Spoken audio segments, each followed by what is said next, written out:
بسم اللہ الرحمن الرحیم نحمدہ ونصلی ونسلم علی رسولہ الکریم اما بعد۔ عزیزان گرامی قدر، اللہ رب العزت کی عطا کردہ توفیق اور اس کے فضل و کرم سے مثنوی شریف کے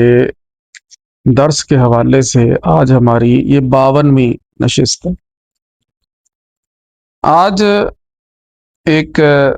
نئی حکایت کا آغاز ہم کرنے جا رہے ہیں، جو کہ حضرت سیدنا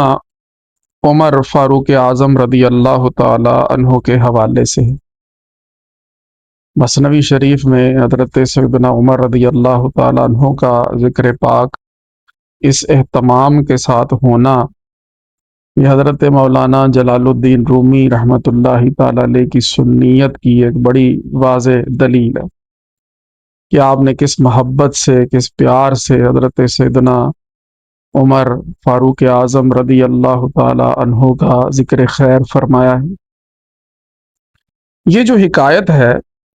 اس کا ربط ما قبل کے ساتھ یہ ہے کہ وہ جو ذکر ہو رہا تھا جانوروں کا اور خرگوش کا، اور خرگوش ان کو یہ نصیحت کر رہا تھا کہ جو دشمن بیرونی ہے اس کو تو زیر کرنا آسان ہے، لیکن جو دشمن اندرونی ہے یعنی نفس ہے تمہارا، اس سے مقابلہ کرنا اور اس سے جنگ کرنا جو ہے وہ بڑا مشکل ہے۔ اور اس ضمن میں ایک شعر یہاں پر ذکر ہوا تھا، سہل شیر داں کے صفحہ بشکنت۔ وہ تو چھوٹا شعر ہے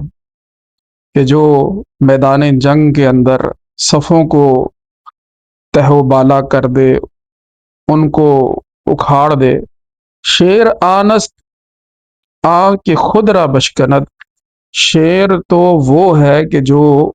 اپنے آپ کو توڑ لے، اپنے نفس کے ساتھ مقابلہ کر لے اور اس کو زیر کر لے۔ تو اصل یہی بات جو ہے وہ کہہ لیں کہ ہو رہی ہے، اور اس کو یوں بھی کہا جا سکتا ہے کہ حضرت مولانا رحمت اللہ تعالی علیہ خرگوش کے جو ہے وہ مقولے کے اعتبار سے ہی اس کو آگے آپ نے جو ہے جاری رکھا ہے، اور اس کی زبانی آپ یہ حکایت جو ہے یہ بیان فرما رہے ہیں۔ اور یہ چیز جو ہے اس میں ایک بڑی واضح ہے کہ خود شکنی بہتر و بالا تر از صف شکنی و دلاوری ہائے عرصائے پیکار است،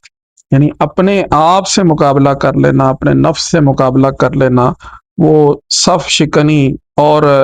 جنگ کے میدان میں دلاوری دکھانے سے وہ بہتر ہے اور اس سے بڑھ کر ہے۔ اب یہ حکایت کیا ہے، اس کا مختصر سا جو ہے وہ ایک خلاصہ میں آپ کے سامنے بیان کر دیتا ہوں۔ حضرت سیدنا عمر فاروق اعظم رضی اللہ تعالی عنہ کے دور خلافت میں، جیسا کہ آپ سب کو معلوم ہے کہ جو خلافت کا دورہ ہے آپ کا، اور آپ کی سلطنت کی جو حدود ہیں وہ بہت دور دراز تک پھیل گئے، اور 22 لاکھ مربع میل پر جو ہے وہ اسلام کی حکومت کا پرچم جو ہے وہ لہرایا ہے حضرت سیدنا عمر رضی اللہ تعالیٰ عنہ کے دور میں۔ تو جیسے جیسے یہ معاملات بڑھتے گئے اور آپ کی طرف سے جتنے بھی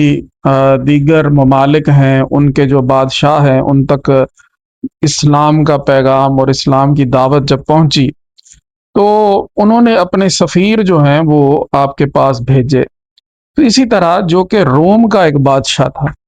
کیسر جو ہے یہ روم کے بادشاہ کا لقب ہوتا ہے، جو بھی روم کا بادشاہ ہوگا اس کو کیسر کہتے ہیں، کیسر روم۔ تو جو کیسر حضرت امیر المؤمنین عمر فاروق رضی اللہ تعالیٰ عنہ کے زمانے میں تھا،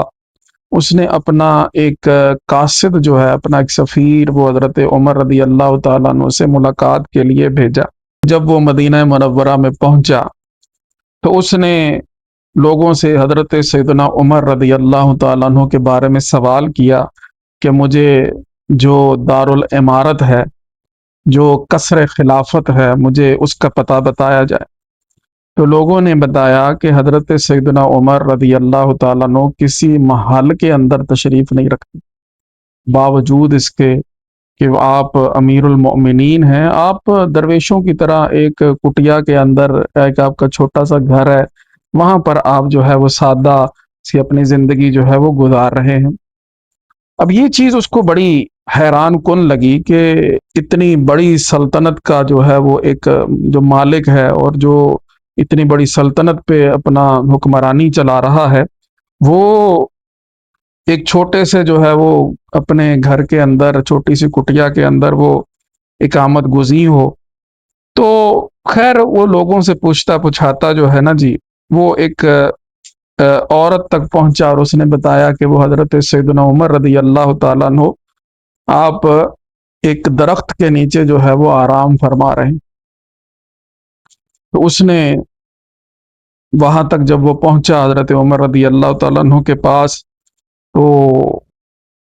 اس نے دیکھا کہ واقعی آپ وہاں درخت کے سائے کے نیچے آرام فرما رہے تھے اور ایک سادہ سا آپ نے لباس زیب تن کیا ہوا تھا۔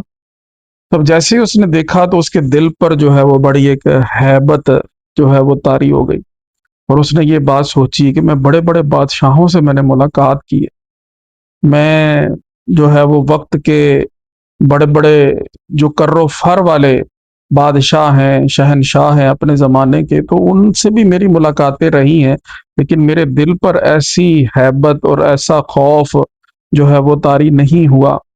تو یہ وہ ابھی اسی شش و پنج میں تھا کہ حضرت سیدنا عمر رضی اللہ تعالیٰ عنہ آپ نیند سے بیدار ہوئے اور انہوں نے اس قاصد کو، اس سفیر کو اپنے پاس بلایا اور پھر اس سے ملاقات ہوئی۔ اب یہاں وہ چیز مولانا روم رحمہ اللہ بیان کرتے ہیں کہ جو بندہ اللہ رب العزت کی اطاعت کرتا ہے، اللہ کریم اس کی دھاک لوگوں کے دلوں پر بٹھا دیتا ہے، لوگوں کے دلوں پر اس کی ہیبت جو ہے وہ طاری ہو جاتی ہے۔ تو حضرت شیخ سعدی علیہ رحمٰ نے بھی اس حوالے سے ایک حکایت جو ہے وہ ذکر کی ہے کہ وہ اللہ والے تھے، وہ ایک شیر کے اوپر جو ہے وہ سواری کر رہے تھے، تو کوئی بڑا ایک شخص حیران ہوا ان کو دیکھ کر، تو اس نے پوچھا کہ جناب یہ کیا معاملہ ہے؟ تو انہوں نے یہ بات فرمائی کہ تو ہم گردن از حکم داور مہ پیچ، تو بھی اللہ رب العزت کے حکم سے روگردانی نہ کر کہ گردن نہ پیچد سے حکم تو ہیج، پھر جب تو حکم کرے گا تو تیرے حکم سے بھی کوئی روگردانی نہیں کرے گا۔ تو جو اللہ رب العزت کی اطاعت کرتا ہے، اپنی نفس کشی کر لیتا ہے، اللہ تعالیٰ دوسروں کے دلوں پر اس کی ہیبت، اس کا روب، اس کا دبدبا جو ہے وہ طاری فرما دیتا ہے۔ اب اس کے بعد اس نے کچھ سوالات کیے حضرت سیدنا امیر المؤمنین فاروق اعظم رضی اللہ تعالیٰ عنہ سے۔ تو وہ سوالات جو ہیں نا جی، ایک تو اس میں اس حوالے سے پھر جبر کا ذکر ہو جائے گا، پھر روح جو ہے وہ کیوں جو ہے اس عالم آب و گل کے اندر یوں قید ہوئی ہے، اس حوالے سے وہ ساری گفتگو ہوگی، جو اپنے اپنے مقام پر وہ سارا اس کا ذکر ہو جائے گا۔ تو اللہ رب العزت کی توفیق سے ہم اس کے اشعار جو ہیں اس حکایت کے ان کو شروع کرتے ہیں۔ تو حضرت مولانا جلال الدین رومی رحمۃ اللہ تعالی علیہ فرماتے ہیں، تا عمر آمد ز قیصر یک رسول، حضرت سیدنا عمر رضی اللہ تعالی عنہ کے پاس آیا قیصر روم کی طرف سے ایک رسول، ایک سفیر، ایک بھیجا ہوا، در مدینہ از بیابان نغول، مدینہ منورہ میں بیابان نغول، دور دراز کے عمیق جو صحرا ہیں ان کا سفر کر کے، یعنی بڑی دور کا سفر کر کے وہ حضرت سیدنا عمر فاروق اعظم رضی اللہ تعالی عنہ سے ملاقات کے لیے مدینہ منورہ آیا۔ تا عمر آمد ز قیصر یک رسول، در مدینہ از بیابان نغول، گفت کو کسر خلیفہ اے حشم، وہ حضرت سیدنا فاروق اعظم رضی اللہ تعالی عنہ کے جو غلام ہیں، ان کے خدمتگار ہیں، ان کے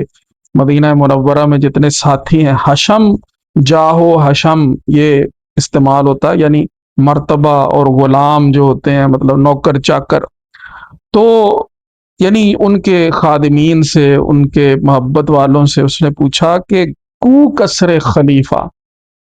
کسر خلیفہ کہاں ہے؟ قصر خلافت کہاں ہے، دارالعمارت جو ہے وہ کہاں پر ہے، میں وہاں جانا چاہتا ہوں۔ تا من اسبو رخت را آنجا کشم، تاکہ میں اپنے گھوڑے کو اور اپنے سامان کو وہاں تک لے جاؤں۔ میں حضرت سیدنا عمر رضی اللہ تعالیٰ عنہ سے ملاقات کرنا چاہتا ہوں، مجھے ان کے محل کا پتہ بتایا جائے تاکہ میں اپنا گھوڑا اور اپنا سامان وہاں تک لے جاؤں۔ قوم گفتندش کے اورا قصر نیست، لوگوں نے بتایا کہ حضرت سیدنا عمر خلیفۃ المسلمین ان کا کوئی قصر نہیں ہے، مر عمر را قصر جانے روشنیس، حضرت سیدنا عمر رضی اللہ تعالی عنہ کا محل وہ تو ان کی جان ہے، یعنی ان کی روح ہے کہ جو روشن، وہ اپنی روح کے قصر کے اندر رہتے ہیں۔ وہ دنیا میں ظاہر جس طرح بادشاہ اور عمراء بڑے بڑے محلات کے اندر رہتے ہیں، وہ ایسے نہیں رہتے، انہوں نے اپنی جان کو روشن کیا، ان کی جان، ان کی روح جو ہے وہ جگمگا رہی ہے، تو وہ اپنی روح کے اس محل کے اندر وہ رہتے ہیں۔ ویسے تو حضرت سیدنا عمر رضی اللہ تعالیٰ عنہ کا جو محل ہے وہ تو آقا کریم صلی اللہ تعالیٰ علیہ وآلہ وسلم آپ جنت میں دیکھ کر آئے۔ سرکار علیہ الصلوۃ والسلام نے فرمایا کہ رات خواب میں نے ایک محل دیکھا بڑا ہی خوبصورت، تو میں نے پوچھا کہ یہ کس کا ہے، تو مجھے بتایا گیا کہ یہ عمر کا ہے۔ تو میں اس محل کے اندر جب جانے لگا تو میں نے دیکھا کہ ایک خاتون وہاں پر وضو کر رہی تھی، تو میں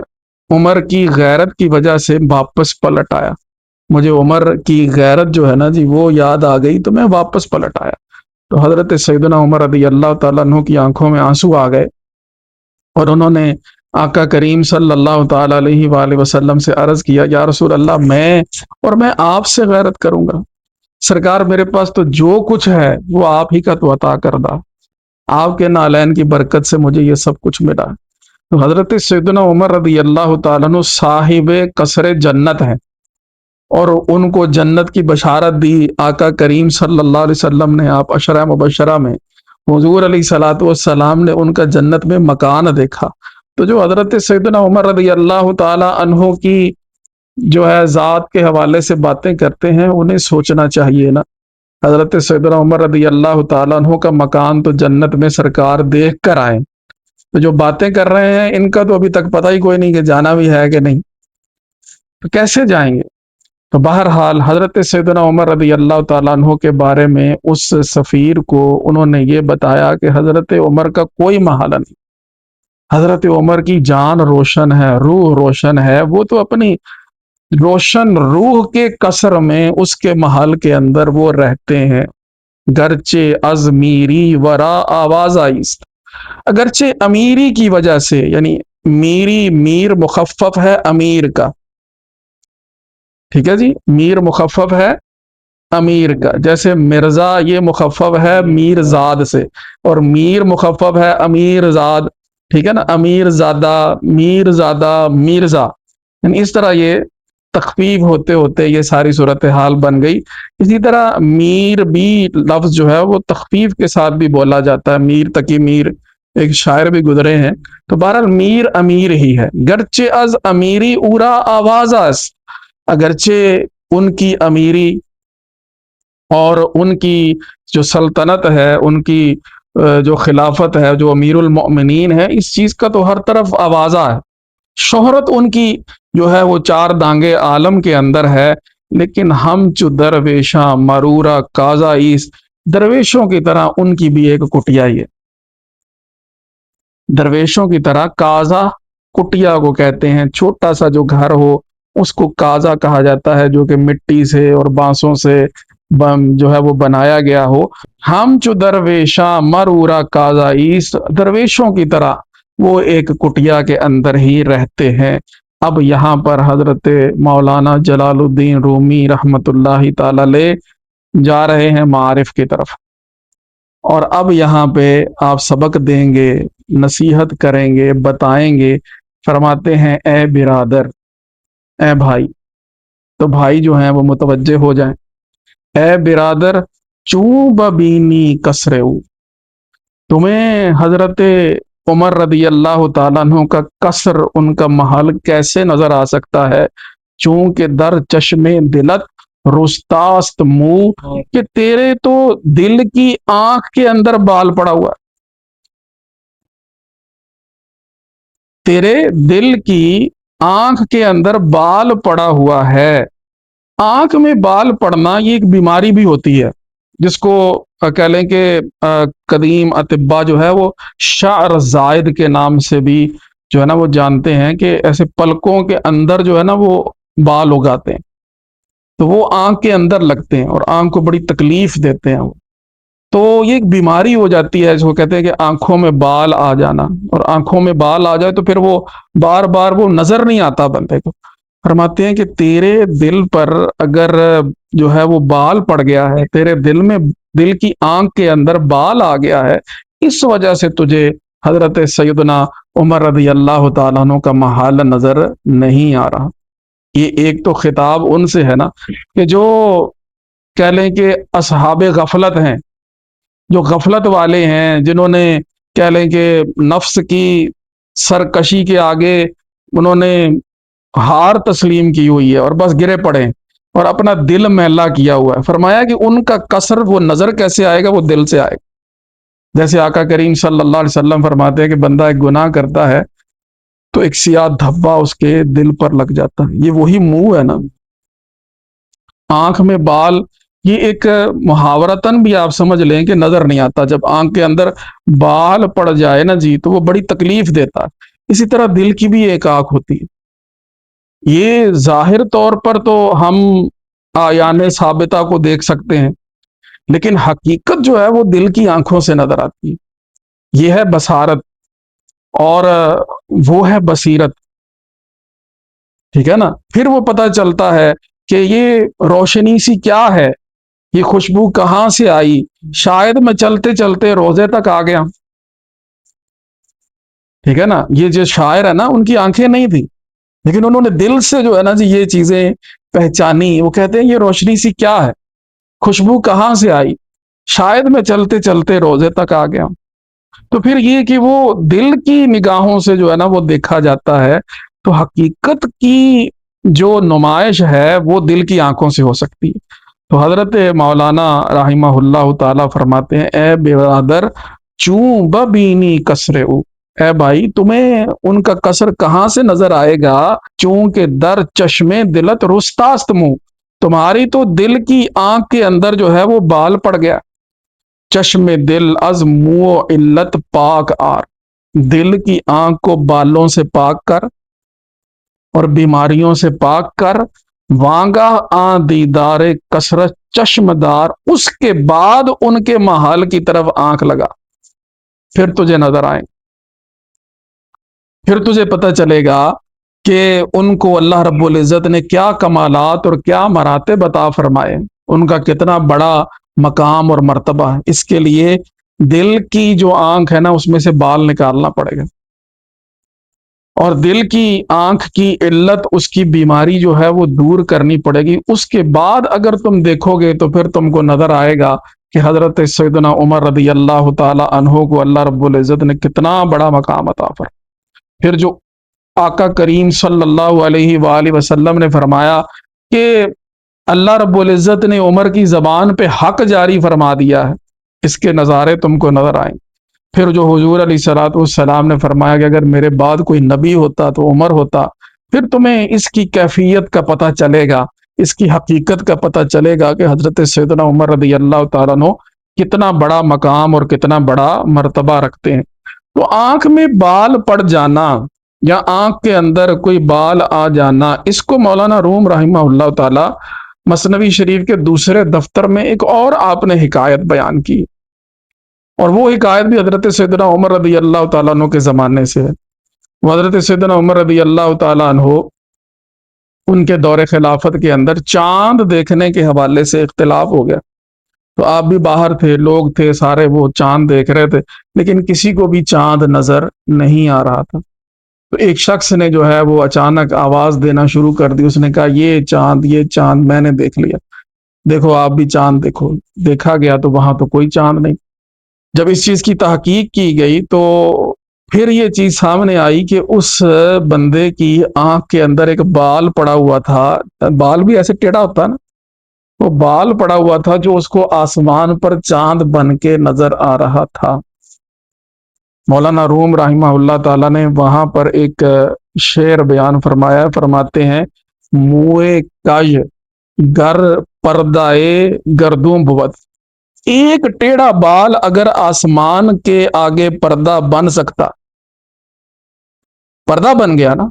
وہ بال آنکھ میں تھا ٹیڑھا سا، باہر چاند نظر آنے لگ گیا آسمان پر۔ فرمایا منہ کج گر پردائے گردوں بود، ایک بال ٹیڑھا ہو تو وہ حجاب بن جاتا ہے آسمان سے، چو ہما اجزات کج شد چوں بود، اگر تیرے سارے اعضاء ٹیڑھے ہو گئے تو پھر کیا ہوگا؟ پھر کیا ہوگا؟ شوق تجھے کیا ہے؟ تو جلوہ ذات حق کا نظارہ کر، لیکن معاملہ کیا ہے کہ تیری آنکھ کے اندر بال پڑے ہوئے اور نفس کے پیچھے لگ لگ کے تو نے اپنے سارے اعضاء ٹیڑھے کر لیے۔ دل ہی جب سیدھا نہ رہا، سرکار فرماتے ہیں نا کہ جسم کے اندر ایک مدغہ ہے، ایک ٹکڑا ہے، گوشت کا لتھڑا ہے، کہ اگر وہ سیدھا ہو تو سارے اعضاء سیدھے ہو جاتے ہیں، اگر وہ ٹیڑھا ہو جائے تو سارے جو اعضاء ہیں وہ ٹیڑھے ہو جاتے ہیں۔ الا وہی القلب، وہ دل ہے، جب وہ دل جو ہے وہ قلب سلیم نہ رہا، سارے اعضاء ٹیڑھے ہو گئے، تو فرماتے ہیں کہ ایک بال ٹیڑھا بن کے وہ آنکھ کے اندر آ جائے تو وہ آسمان جو ہے وہ صاف دکھائی نہیں دیتا، وہ حجاب بن جاتا۔ تو اگر سارے کے سارے تیرے اعضاء ٹیڑھے ہو گئے تو پھر تم ذرا یہ بتاؤ کہ کیا ہوگا؟ چوں ہما اجزات کج شد چوں بود، تیرے سارے اعضاء جب اگر ٹیڑھے ہو گئے تو پھر کیا ہو؟ تو بہرحال یہاں پر بھی وہ بات مجھے مطلب یاد آ گئی کہ آپ نے یہاں ذکر فرمایا کہ تمہیں ظاہر کی اس آنکھ سے ان کا کثر کیسے نظر آئے گا، کیونکہ وہ تو جان کے کثر میں رہتے ہیں، اور جان کا کثر جو ہے وہ دل سے نظر آ سکتا ہے۔ تیرے دل میں بال پڑے خواہشات کے، تیرے دل کے اندر بال پڑے ہیں دنیا کی ہوس کے، تیرے دل کے اندر بال پڑے ہیں نفس کی پیروی کے۔ جب تو ادھر لگا ہوا ہے تو پھر جب تک تو اپنی دل کی آنکھ کو ان بالوں سے اور ان بیماریوں سے پاک نہیں کرے گا، تب تک تجھے اللہ والوں کی شانیں وہ نظر نہیں آ سکتی۔ تو پتہ چلا کہ جنہیں اللہ والوں کی شانیں نظر نہیں آتی ان کے دل اندھے ہیں۔ یہ آگے بات مزید چل رہی ہے، فرماتے ہیں ہر کے راہ ہست از ہوس ہا جان پاک، جس کی جان پاک ہو جائے ہوس سے، خواہش سے، نفس کی پیروی سے، جس کی روح پاک ہو جائے، زود بیند حضرت و ایوان پاک، ان قریب وہ حضرت ذات کا نظارہ کر لے گا، ان قریب وہ ایوان پاک، اللہ رب العزت کی جو پاک بارگاہ ہے وہاں تک رسائی حاصل کر لے گا۔ لیکن اس کے لیے ضروری یہ ہے کہ اپنی جان کو ہوا و ہوس سے، خواہشات نفس سے بندہ پاک کرے۔ جب پاک ہو جائے گا، مطمئنہ بن جائے گا، تو پھر کیا ہے؟ فادخلی فی عبادی وادخلی جنتی، پھر تو وہاں سے جو ہے وہ ایسے القابات ملیں گے کہ ہم تجھ سے راضی، تو ہم سے راضی۔ تو یہ مقام اور مرتبے تب ملیں گے کہ جب بندہ اپنے نفس کو ہر طرح کی جو کثافت ہے اس سے پاک کرے گا۔ پھر آگے فرماتے ہیں چو محمد پاک شد زی نار و دود صلی اللہ تعالی علیہ وآلہ وسلم، فرمایا کہ رسول اللہ صلی اللہ تعالی علیہ وآلہ وسلم دنیاوی آتش اور قدورات بشری سے جبکہ وہ پاک تھے، یہ بشری قدورتیں ہی ہیں نا، نفس جو ہے بشری ان قدورات سے اور دنیاوی آتش سے جب رسول اللہ صلی اللہ علیہ وسلم کا جو وجود ہے وہ پاک تھا، ہر کجا روح کرد، جہاں حضور نے چہرہ کیا وجہ اللہ بود، ادھر ہی اللہ رب العزت کی ذات۔ ٹھیک ہے نا، یہ فرمان آیا نا کہ اینما تولو فسما وجہ اللہ، جدھر کو تم چہرہ کر لو ادھر ہی اللہ کی ذات ہے۔ لیکن اس کو محسوس کس نے کیا؟ باقیوں کے لیے تو فقط ایک فرمان ہے، لیکن اس کی حقیقت کو کون جانتا ہے؟ وہ تو سرکار علیہ الصلوۃ والسلام جانتے ہیں نا جی. ان کا وجود جو ہے وہ ان کثافتوں سے اور ان قدورتوں سے وہ پاک تھا. تو اللہ رب العزت نے وجہ اللہ کے جو نظارے ہیں نا جی، اپنی ذات کے نظارے، وہ پھر حضور علیہ الصلوۃ والسلام ہر کجا رو کرد، جدھر کو حضور کا چہرہ ہوا ادھر ہی سرکار علیہ الصلوۃ والسلام کے لیے اللہ رب العزت کی ذات کا جلوہ تھا. ایک تو یہ صورتحال ہے کہ یہ جو چون کا لفظ ہے نا، اس کو ہم نے شرطیہ بنا لیا. اور حاجی امداد اللہ صاحب مہاجر مکی علیہ رحمہ وہ اپنے حاشیہ میں یہ بات ذکر کرتے ہیں کہ یہ جو چون ہے نا جی، اس کو شرطیہ نہ بنایا جائے بلکہ اس کو تشبیہ کے لیے آپ جو ہے وہ استعمال کریں. تو پھر معنی یہ ہو جائے گا کہ رسول اللہ صلی اللہ تعالی علیہ وآلہ وسلم کی طرح حضور کے نقش قدم پر چل کے جب تو اپنے آپ کو اس نار اور اس دودھ سے، دودھ کہتے ہیں دھوئیں کو، قدورات بشریہ سے پاک کر لے گا، اپنے نفس کو صاف اور مصفہ کر لے گا، تو جدھر چہرہ کرے گا تجھے رب کی ذات کے نظارے ملیں گے. سرکار کے پیچھے پیچھے ہی ساری بات ہے نا جی. یہ جو پیچھے فرما دیا کہ با نبی اندر جہاد اکبر ہیں، حضور علیہ الصلوۃ والسلام کے پیچھے ہم ان کے اتباع میں اللہ رب العزت کے راستے پر چل رہے ہیں. تو اللہ جل مجدہ الکریم کی ذات وہ تو یوں ظاہر ہے. اس نے تو یہ فرمایا وَلِلَّهِ الْمَشْرِقُ وَالْمَغْرِبُ أَيْنَمَا تُوَلُّوا فَثَمَّ وَجْهُ اللَّهِ. مشرق بھی اللہ کا ہے، مغرب بھی اللہ کا ہے، جدھر تم منہ کر لو تمہارے لیے اللہ رب العزت کی ذات وہی ہے. تو وجہ اللہ سے مراد وہ اللہ رب العزت کی ذات ہے جو کہ دنیا کے یہ جتنے بھی مظاہر ہیں نا جی، ان کے اندر ظاہر ہو رہی ہے. اور اللہ جل مجدہ الکریم جو ہے وہ اس جہان عالم کے جتنے بھی پردے ہیں نا جی، اشیاء کے، آیان ثابتہ کے جو پردے ہیں، ان میں اپنی ذات کی جھلک دکھا رہا. اور اگر اللہ رب العزت جو ہے وہ خود ظاہر ہو جائے پھر تو بات وہی ہو گئی نا جو حضرت موسیٰ علیہ السلام سے ہوئی تھی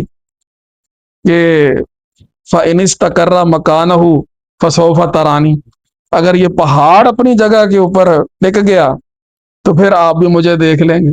تو اللہ رب العزت کے نظارے جو ہے نا جی، وہ اشیاء کے اندر یوں نظر آتے ہیں. اگر اللہ رب العزت کی ذات جو ہے وہ ان پردوں سے جدا ہو کر، الگ ہو کر وہ جلوہ فرمائے نا، تو وہ حضرت مولانا روم علیہ رحمہ نے وہ ادھر ہی جو ہے نا اپنی مثنوی میں شعر ذکر فرمایا گفتم ار اریاں شبد او درعیاں. اگر اللہ رب العزت جو ہے وہ ظاہر ہو جائے، نئے تو مانی، نئے کنارت، نئے میاں، نہ تو رہے گا، نہ تیرا کوئی کنارہ رہے گا، نہ تیرا کوئی درمیان رہے گا، پھر تو کچھ بھی نہیں رہنا. ٹھیک ہے نا. لیکن یہ آیان کے پردوں کے اندر بھی اللہ رب العزت کے ذات کے جلوے کا مشاہدہ کرنا، یہ بھی اس کے لیے بھی تو کوئی آنکھ چاہیے نا، کہ اس کی اسماء و صفات جو ہیں وہ کیسے ظاہر ہو رہی ہیں. لیکن یہاں معاملہ کیا ہے؟ چون رفیقی وسوسائے بدخواہرا، تو شیطان کے وسوسوں کا رفیق بنا ہوا. تمہارے دل میں جو وساوس شیطان کی طرف سے آ رہے ہیں، جو سگنل وہ دے رہا ہے، تو اس کا رفیق بنا ہوا ہے. کہ بدانی سما وجہ اللہ را، سما وجہ اللہ کا جو مزہ ہے وہ تجھے کیسے آ سکتا ہے؟ یہ تو داتا صاحب ہی تھے نا جی، انہوں نے لاہور میں بیٹھ کے جو ہے لوگوں کو دکھا دیا تھا ابھی دیکھو قبلہ کدھر ہے.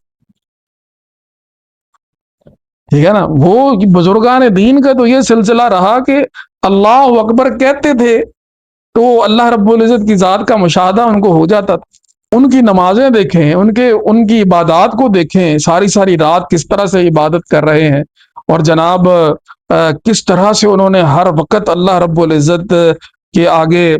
جو اپنا حق بندگی جو ہے وہ ادا کیے رکھا ہے. یہ انہی کا حصہ ہے.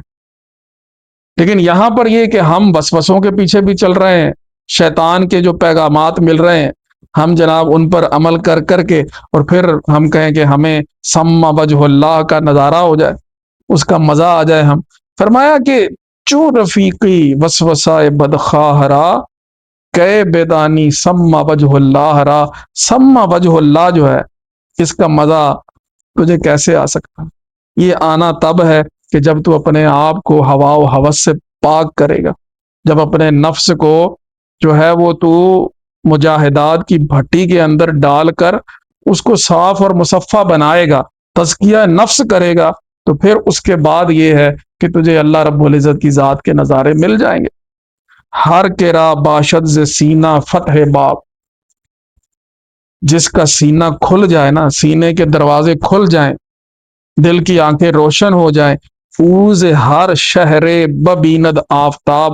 اللہ رب العزت کی ذات کی مثال بلا تشبیہ و تمثیل، للہ المثل الاعلی، فقط ایک سمجھنے سمجھانے کے لیے ایک آفتاب کی طرح دی جا سکتی، ہر شہر سے نظر آتا کہ نہیں۔ پھر یہ نہیں کہ تم کہاں ہو، اینما تولوا فثم وجہ اللہ، فرمایا کہ تم اپنے آپ کو بس ایسے پاک کر لو اور اپنا سینہ کشادہ کر لو، جب سینہ کھل گیا، آنکھ روشن ہو گئی، تو تم جس شہر میں ہو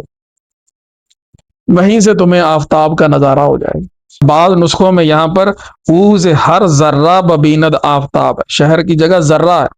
تو اس کا مطلب یہ ہوگا کہ پھر ذرے کے اندر بھی نا ایک ذرہ، وہ بھی تو ایک عین ثابت ہے کہ نہیں، ایک ذرہ جو ہے تمہیں اس ذرے کے اندر بھی اللہ رب العزت کی ذات کا نظارہ ہوتا ہے، اس ذرے کا مالک بھی تو وہی ہے، وہی مزہ تم لے لو، ٹھیک ہے نا، تمہیں پتہ چل جائے۔ تو اس کائنات کا ذرہ ذرہ اللہ رب العزت کی وجود کی گواہی دے رہا، اس کی وحدانیت کی گواہی دے رہا، اس کی تسبیح بیان کر رہا، لیکن ان چیزوں کو سمجھنے کے لیے قلب سلیم چاہیے،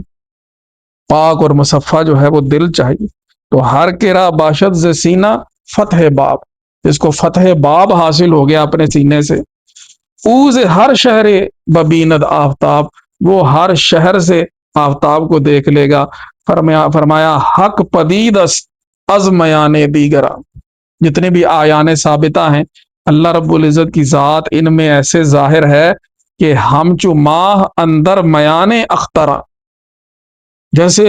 ماہ جو ہے، جیسے چاند جو ہے وہ ستاروں کے درمیان ظاہر ہوتا ہے، کہ جب چاند جو ہے وہ اپنی روشنی پھیلائے تو ستاروں کی روشنی ماند پڑ جاتی ہے، اس طرح۔ اور پھر یوں بھی دیکھ لیں کہ ستاروں کا جو وجود ہے وہ یعنی ان کی چمک وہ چاند کے وجود پر منحصر ہے، ٹھیک ہے نا، دو اعتبارات ہیں یہاں پر۔ تو فرمایا کہ اللہ رب العزت کی ذات اس طرح سے ظاہر ہے کہ جیسے جو ہے نا جی چاند جو ہے نا ستاروں کے درمیان چمک رہا ہے، اور جس طرح ستاروں کے وجود کے لیے چاند کا وجود ضروری ہے، اسی طرح سے ان اشیاء کے اندر جتنی بھی روشنی ہے، ان اشیاء کے اندر جتنا بھی ظہور ہے، وہ سارے کا سارا اللہ رب العزت کی ذات کی وجہ سے ہی ہے۔ لیکن اگر کوئی نہ دیکھ سکے تو اب قصور تو اس کی آنکھ کا ہے، اس کے دل کا قصور ہے، اس کی آنکھ کا قصور ہے، جو نظام اللہ رب العزت نے چلایا ہے اس کا تو کوئی قصور نہیں۔ حضرت شیخ سعدی علیہ رحمہ فرماتے ہیں گر نہ بیند بروز شپرا چشم،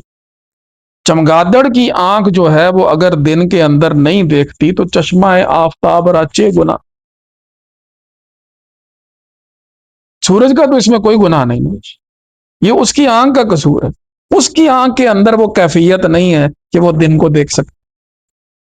تو اسی طرح جب تمہارا دل اس قابل نہیں ہے کہ وہ دیکھ سکے تو پھر اب تمہارے دل کا قصور ہوا نا۔ تو اللہ رب العزت نے تو یہ بات فرمائی وَلِلَّهِ الْمَشْرِقُ وَالْمَغْرِبُ أَيْنَمَا تُوَلُّوا فَثَمَّ وَجْهُ اللَّهِ۔ اب فرماتے ہیں مسئلہ کیا ہے، تشخیص بھی تو ہونی چاہیے نا، فرماتے ہیں تشخیص بھی کروا دیتے ہیں۔ فرمایا کہ اپنی جو ہے نا جی دو انگلیاں اپنی دونوں آنکھوں پہ رکھ لو، دنیا نظر آ رہی، انصاف سے بات کر، نظر آ رہی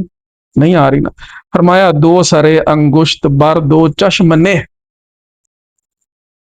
دو انگلیوں کے سرے اپنی دو آنکھوں کے اوپر رکھ لو، ہیچ بینی اس جہاں، انصاف دے،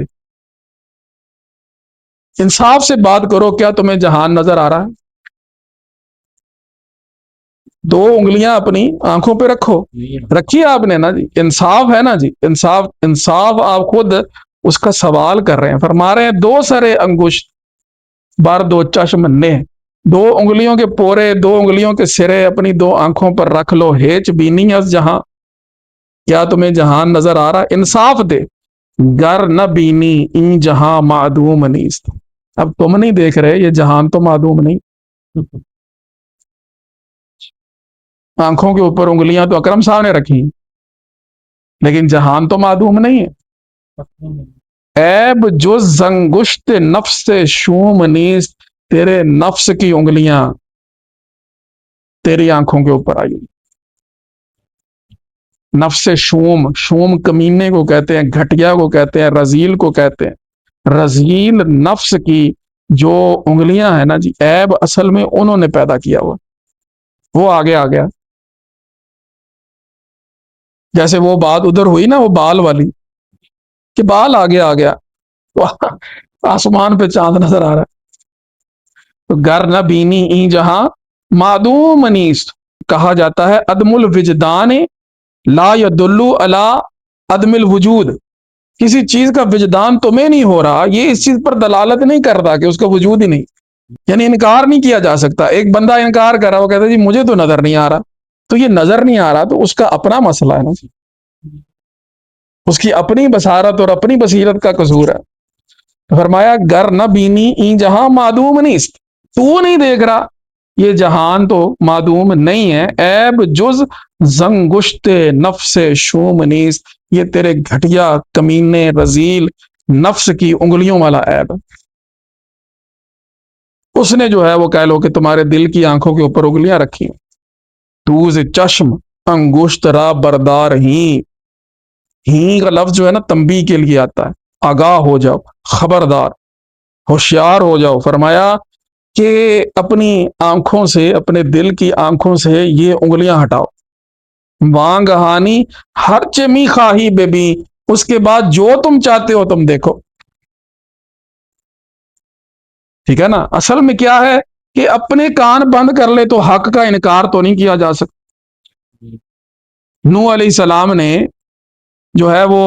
لوگوں کو جب دعوت دی اللہ رب العزت کی وحدانیت کی، اس کے وجود کی، اور اللہ رب العزت کی اطاعت کی، تو انہوں نے کیا کیا؟ انہوں نے اپنے کانوں کے اندر جو ہے نا جی انگلیاں ٹھونس لی، اور کیا کپڑے لپیٹ لیے اوپر۔ قرآن بیان کرتا ہے حضرت نوح علیہ السلام نے اللہ رب العزت کی بارگاہ میں عرض کیا وَإِنِّي كُلَّمَا دَعَوْتُهُمْ لِتَغْفِرَ لَهُمْ، کہ اللہ میں ان کو جب بھی تیری طرف بلاتا ہوں کہ تو ان کی بخشش کر دے، کیا کرتے ہیں؟ جَعَلُوا أَصَابِعَهُمْ فِي آذَانِهِمْ، یہ اپنے کانوں کے اندر انگلیاں ڈال لیتے ہیں، وَازْتَغْشَوْا ثِيَابَهُمْ، اور اپنے کپڑے اپنے اوپر ڈال لیتے۔ تو جب کپڑوں کا حجاب تم نے کر لیا تو تمہیں نظر کیا آنا؟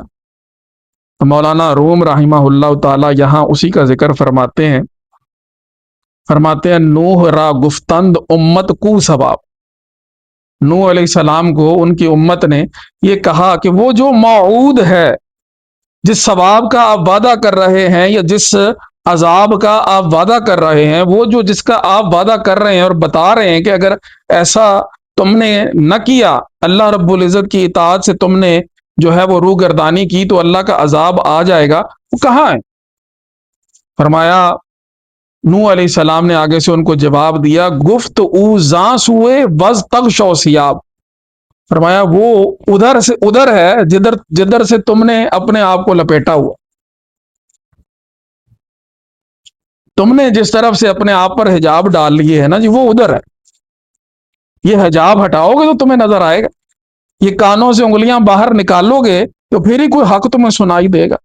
جب تم نے اپنے وجود کو ڈھانپ لیا، اپنی آنکھیں تم نے لپیٹ لی ہیں، نہ دیکھ رہے ہو نہ سن رہے ہو، تو فرمایا کہ انہوں نے یہ بات کی نوح علیہ السلام سے کہ آپ کی جو باتیں ہیں ان کی حقیقت کیا ہے؟ فرمایا حقیقت ہے، لیکن تم نے حجاب لپیٹ لیے، تم نے جو بکل مار لی ہیں اور تم نے اپنی آنکھوں کے اوپر جو ہے وہ کپڑا ڈال لیا ہے، تو بس یہ ہٹاؤ گے تو سامنے تمہارے ہر چیز جو ہے وہ روزے روشن کی طرح عیاں ہے۔ فرماتے ہیں روح و سر در جامہ پیچیدہ عید، اپنا چہرہ اپنا سر جو ہے وہ کپڑوں کے اندر تم نے لپیٹ لیا ہے، لا جرم با دیدہ ہو نا دیدہ عید، تو اب اس کا لازمی نتیجہ یہ ہے کہ آنکھیں ہوتے ہوئے بھی تمہیں نظر نہیں آ رہی۔ با دیدہ نا دیدہ، یعنی یہ وہی بات ہوگی، وَلَهُمْ أَعْيُنٌ لَا يُبْصِرُونَ بِهَا، آنکھیں تو ہیں ان کی لیکن وہ اسے دیکھتے نہیں۔ تو ظاہر پر تو بات یہی ہوئی کہ انہوں نے کپڑے اوپر ڈال لیے، حقیقت میں وہ ان کے نفس کا کپڑا تھا، ان کے نفس کا حجاب تھا جو ان کی آنکھوں کے اوپر آ گیا۔ فرمایا اس کو آگے سے ہٹاؤ نا تو ہر چیز تمہارے سامنے آ جائے گی، تمہیں پتہ چل جائے گا کہ کیا حقیقت ہے۔ فرمایا روح سر در جامہ پیچیدہ عید، تم نے اپنے، اب یہ یوں بھی سمجھ لیں کہ نوح علیہ السلام اپنی امت سے بات کر رہے ہیں، یا یوں سمجھ لیں کہ حضرت مولانا رحمہ اللہ تعالی غافلوں سے بات کر رہے ہیں۔ کیا غافلو، تم نے اپنے چہرے اور اپنے سر کو کپڑوں سے لپیٹا ہوا ہے، تو لا جرم با دیدہ ہو نہ دیدہ عید، دیدہ تو ہیں، ٹھیک ہے نا، دیدے ہیں لیکن بے دیدے بنے ہوئے، ٹھیک ہے نا، لہم اعین لا یبصرون بہا، آنکھیں تو ہیں لیکن نظر نہیں آ رہا۔ تو اس لیے حق کی پہچان جو ہے نا، اس کا یہ اللہ رب العزت نے بڑا واضح بیان فرما دی کہ جو نہیں کرتے تو گویا ان کی مثال ایسے ہے کہ کان ہیں لیکن سنتے نہیں، آنکھیں ہیں لیکن دیکھتے نہیں، دل ہیں لیکن سوچتے نہیں۔ آدمی دی دست و باقی پوس دست، آدمی کس کو کہتے ہیں؟ جو حقیقت شناس ہے وہی آدمی۔ ایک انسان کے اندر سب سے جو اعلیٰ اور اہم چیز ہے وہ کیا ہے؟ وہ اس کی دید ہے، وہ سب سے زیادہ اہم ہے۔ دید آنس، پھر دید بھی وہ ایک نہیں بھی، یہ بھی دیکھ لیا وہ بھی دیکھ لیا، دید آنست آ کہ دیدے دوست است، وہ بھی کہ دوست کو دیکھے۔ دل یاد لئی بنایا ہے، تعریف لئی زباں، اکھیاں بنائیاں سونے دے دیدار واسطے۔ تو اصل چیز یہ ہے کہ وہ حقیقت شناس بن جائے، حقیقت کو دیکھے، حقیقت کو سمجھے، یہ ہے آدمیت۔ ایک اور جگہ مولانا رحمہ اللہ تعالی بڑی خوبصورت جو ہے نا اس بات کی تشریح کرتے ہیں، فرماتے ہیں اے برادر تو ہمہ اندیشائی، اے بھائی تو جو کچھ بھی ہے تو وہ تیری سوچ اور فکر ہے، اصل چیز وہ ہے کہ اگر تیری سوچ جو ہے وہ عقل سلیم تجھے ہدایت کر رہی ہے تو پھر ٹھیک ہے، تیری سوچ جو ہے نا اسی کا وزن ہے۔ ماں بقا تو استخوان و ریشائی، باقی تو جو کچھ ہے وہ تو ہڈیاں اور گوشت ہے۔ اصل چیز تیرے اندر کیا ہے؟ وہ تیری سوچ ہے، وہ اگر عقل سلیم تجھ کو حاصل ہے، قلب سلیم تجھ کو حاصل ہے تو سمجھ لے کہ تیری بات بن، تیرا وزن بن گیا۔ ورنہ تو جیسے جانور ہوتے ہیں تیرے اندر بھی ویسے ہی جو ہے وہ کہہ لو کہ ہڈیاں بھی ہیں اور گوشت بھی ہیں۔ اے برادر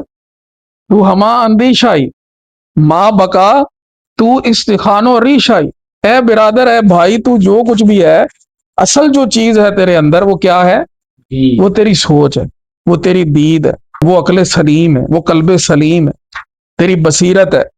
اے برادر تو ہما اندیشائی، ماں بقا تو استخوان و ریشائی، جو باقی ہے وہ تو گوشت اور ہڈیاں،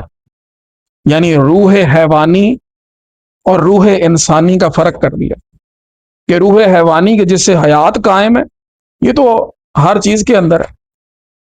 ہر جاندار کے اندر ہے، لیکن روح انسانی وہ ہے کہ جس کو اللہ رب العزت کی پہچان ہو جائے۔ ورنہ اس روح کے ہوتے ہوئے، یعنی کہ جو ایک روح جس سے حیات قائم ہے، اللہ رب العزت نے فرمایا نہیں اولئک کالانعام بل هم اضل، وہ کیوں فرمایا؟ وہ اسی لیے فرمایا کہ ان کو روح حیوانی کے ساتھ ساتھ روح انسانی بھی دی گئی ہے، لیکن انہوں نے، کیونکہ باقی جو جانور ہیں ان کے پاس روح انسانی نہیں ہے، لیکن انہوں نے روح انسانی پر روح حیوانی کو غالب کر لیا، تو پھر کل انعام بل هم اضل بن گئے۔ تو فرمایا آدمی دی دست باقی پوست دست، آدمی کیا ہے؟ وہ دید ہے، باقی وہ پوست ہے، یعنی غلاف ہے، ایک گوشت ہے، ٹھیک ہے نا، چمڑا ہے، بس یہی ہے۔ دید آنست آن کے دیدے دوست است، دید بھی پھر وہ کہ جو دیدے دوست، جس میں یار نظر آئے۔ چونکہ دیدے دوست نبود کور بے، اگر یار کوئی نہیں دیکھا تو پھر تو اس سے اندھا بہتر، وہ اندھا کہ جس کا دل روشن ہو، ٹھیک ہے نا، یار کوئی نہیں دیکھا تو پھر تو اندھا بہتر ہے اس سے، دوست کو باقی نباشد دور بے، اور فرمایا دوست بھی وہ، یہ نہیں کہ بھئی اب اس کو مجاز پر احتمال کر لو، ٹھیک ہے نا، فرمایا اس دوست کی میں بات کر رہا ہوں کہ وہ جو باقی ہے، جو باقی نہیں رہتا، ہر کے نہ پایت دل بستگی رانا شاید، جو پائیدار نہیں وہ دل بستگی کا دوستی کا حقدار نہیں، دوست کو باقی نہ باشد دور بے، جو دوست باقی نہیں رہ سکتا، دنیا میں عام ایک کہہ لیں گے مجاز کے اندر بھی یہ چیزیں بیان ہوتی رہتی ہیں کہ جو دوست وفادار نہیں ہے، جو ہمیشہ ساتھ نہیں رہتا، اس سے دوستی کیا لگا، تو یہاں بیان فرمایا کہ دوست کو باقی نہ باشد دور بے، کالو سلامہ، ان کو بھی تو دور ہی چنگے، تو اصل چیز کیا ہے کہ یار کا دیدار ہو جائے، آنکھیں اسی کام کی ہیں، حضرت عبداللہ ابن زید رضی اللہ تعالیٰ عنہ نے جب حضور کا وصال ہوا، انہوں نے اللہ تعالیٰ کی بارگاہ میں دعا کی کہ حضور چلے گئے، اب میری آنکھوں نے کس کو دیکھنا ہے، اللہ میری آنکھیں لے لے، ان کی بینائی چلی گئی، کیوں؟ حضور علیہ الصلوۃ والسلام کی ذات میں انہیں رب کا نظارہ ہوتا تھا، آپ دیکھیں نا کہ یہ تو سرکار کا فرمان بھی ہے، ایک حدیث میں آتا ہے من رآنی فقد رأى الحق، اس نے مجھے دیکھا، ایک تو یہ ہے نا کہ اس نے حق دیکھا، ایک یہ ہے کہ اس نے حق کو دیکھا، اولیاء اللہ کی شان جو ہے سرکار نے یہ بیان فرمائی اذا رؤوا ذکر اللہ، جب ان کو تم دیکھو تو تمہیں اللہ یاد آ جائے، اولیاء اللہ کو دیکھ کے اللہ یاد آتا ہے، تو حضور کو دیکھ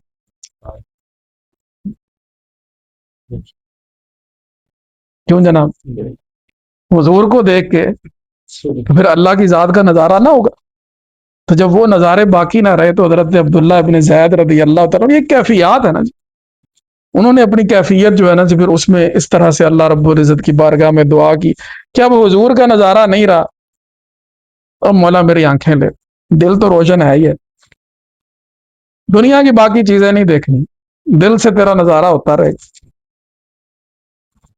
تو یہ ساری آپ نے گفتگو کی، اور جناب پھر اپنے اسی واقعے کی طرف آپ آ گئے، اس کو سمیٹتے ہیں، آپ فرماتے ہیں چوں رسول روم ای الفاظ تر، در سما آورد شد مشتاق تر، جب وہ جو رسول روم تھا یعنی روم کا جو سفیر تھا، اس نے یہ تر و تازہ الفاظ سنے حضرت عمر فاروق رضی اللہ تعالیٰ عنہ کے بارے میں کہ وہ تو جان کے قصر میں رہتے ہیں، در سما آور، جب یہ باتیں اس نے سنی، شد مشتاق تر، تو وہ بڑا مشتاق ہو گیا کہ میں ان سے ملاقات کروں، دیدارا بر جست نے عمر گماشت، عمر جو ہے نا یہ رعایت شعری کی وجہ سے مجھے تشدید کے ساتھ پڑھنا پڑ رہا ہے، ویسے تو عمر ہی ہے، دیدارا بر جست نے عمر گماشت، اس نے اپنی آنکھیں حضرت عمر کو تلاش کرنے میں لگا دی، اے کاش ہم بھی کسی کو تلاش کر، رخت را و اسب را زائے گذاشت، اس نے اپنے سامان کو، اپنے گھوڑے کو پرا کیا، سائڈ پہ کر دیا، چھوڑ دیا پیچھے، اے تھے پیا میں ذرا انہوں نے لبا، ٹھیک ہے نا، تو سارا کچھ جو ہے وہ چھوڑ کر حضرت سیدنا عمر رضی اللہ تعالیٰ عنہ کی تلاش میں لگ گیا، اے کاش ہم بھی دنیا کے سر و سامان کو چھوڑ کے یار کی تلاش کر، کیوں جی، کرنی چاہیے نا، یار کی تلاش کر، ہر طرف اندر پائے آ مرد کار، می شدے پرسانے او دیوانہ وار، وہ ہر طرف جو ہے نا جی وہ حضرت سیدنا مرد کار، یہ حضرت عمر رضی اللہ تعالیٰ عنہ کو کہہ رہے ہیں، وہ کام کے تھے نا، کیسی عظیم شخصیت ہے،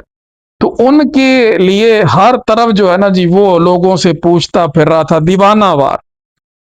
اور حیران بھی تھا، متعجب بھی تھا کہ کی چنی مرد بود اندر جہاں، ایسا مرد بھی جہان کے اندر کوئی ہوتا ہے، وز جہاں مانند جہاں باشد نہاں، جو کہ دنیا میں رہتے ہوئے بھی دنیا سے چھپا ہوا، جو اللہ والے ہوتے ہیں نا جو بڑے چھپے ہوئے ہوتے ہیں، ان کی طرف اشارے ہیں لوگ کرتے کہ یہ ایسے حالات بن گئے. اب تو سوشل میڈیا نے سبھی کو ظاہر کر دیا. تو کہا کہ جان کی طرح، جیسے روح جو ہے وہ ہے تو صحیح، اسی سے بات ہے. جان کا جو جسم کا نظام ہے وہ کیسے چل رہا ہے؟ جان سے چل رہا ہے، لیکن جان نظر نہیں آتی. بولے یار اساں تھی وکھ نہیں، بن یار دے دوجا ککھ نہیں، پر ویکھن والی اکھ نہیں، تائیں جان جدائیاں سہندی ہے. تو کہا کہ ایسا مرد بھی کوئی جہان کے اندر ہے کہ جو جہان میں ہوتے ہوئے بھی جان کی طرح وہ نہا ہے، پوشیدہ ہے. جست اورا تاش چوں بندہ بود، وہ اس لیے تلاش کر رہا تاش، تاش تا کے اش، ٹھیک ہے، یعنی تا کے اش، شین جو ہے ضمیر ہے، تاکہ ان کا بندہ بن جائے، ان کا غلام بن جائے، ان کی غلامی میں چلا جائے. ان کی غلامی حاصل کر رہے، وہ کیسر روم کی غلامی سے تو بہتر ہے. جست اورا تاش چو بندہ بود. آگے آپ نے ایک اصول بیان فرما دیا، فرمایا لا جرم جو آئندہ یا بندہ بود. لازمی بات یہ ہے کہ جو تلاش کرتا ہے وہ پا لیتا ہے. من طلب شیئا وجدہ وجد، جو کسی چیز کی طلب پیدا کرے نا، اپنے اندر تڑپ پیدا کرے، تو پھر وہ اس کو پا لیتا ہے. جب تڑپ ہی کوئی نہیں تو پھر کیسے پائے گا؟ جب کوشش ہی کوئی نہیں. لا جرم جو آئندہ یا بندہ بود، ٹھیک ہے نا، جو تلاش کرتا ہے وہ پا لیتا. یہ عام ہمارے ہاں محاورہ جو ہے یہ بولا جاتا ہے، من جدہ وجدہ، من طلب شیئا وجدہ وجد. کس نے کسی چیز کی طلب کی اور اس میں کوشش کی اس نے، تو وہ اس کو پا لے گا. تو اب کرتے کرتے پھر قسمت تو جاگنی تھی. دید آرابی زنے اورا دخیل، ایک عربی خاتون نے جو گاؤں کی دیہاتی عورت تھی، آرابی یعنی عرب سے ہی ہے لیکن آراب وہ یعنی گاؤں کے رہنے والے جو ہوتے ہیں نا ان کو کہا جاتا ہے. تو اس کو دیکھا کہ جناب یہ تو ہر چیز سے بیگانہ ہوا پھرتا، اور ایک معاملے میں حضرت سیدنا عمر رضی اللہ تعالیٰ عنہ کی تلاش میں اس کو اتنی دلچسپی ہے. گفت عمر نک بزیر آ نخیل، اس نے کہا حضرت عمر کو تلاش کر رہے ہو؟ وہ دیکھو وہ ایک کھجور کے درخت کے نیچے لیٹے ہوئے، کھجور کے درخت کے نیچے لیٹے ہوئے ہیں. گفت عمر نک بزیر آ نخیل، دیکھو وہ دیکھو حضرت عمر رضی اللہ تعالیٰ عنہ ایک کھجور کے درخت کے نیچے لیٹے ہوئے. وہ 22 لاکھ مربع میل پر جن کی حکومت ہے، ایک درخت کے نیچے لیٹے ہوئے ہیں.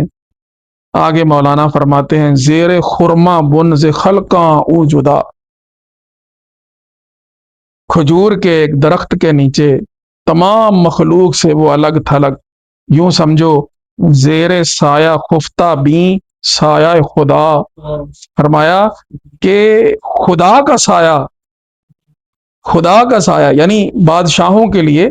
یہ تو بلکہ ایک روایت کے اندر بھی یہ الفاظ آتے ہیں کہ جو بادشاہ عادل ہے وہ اللہ رب العزت کا سایہ ہے. بادشاہ عادل جو ہے نا وہ ذل اللہ علی الارض ہے،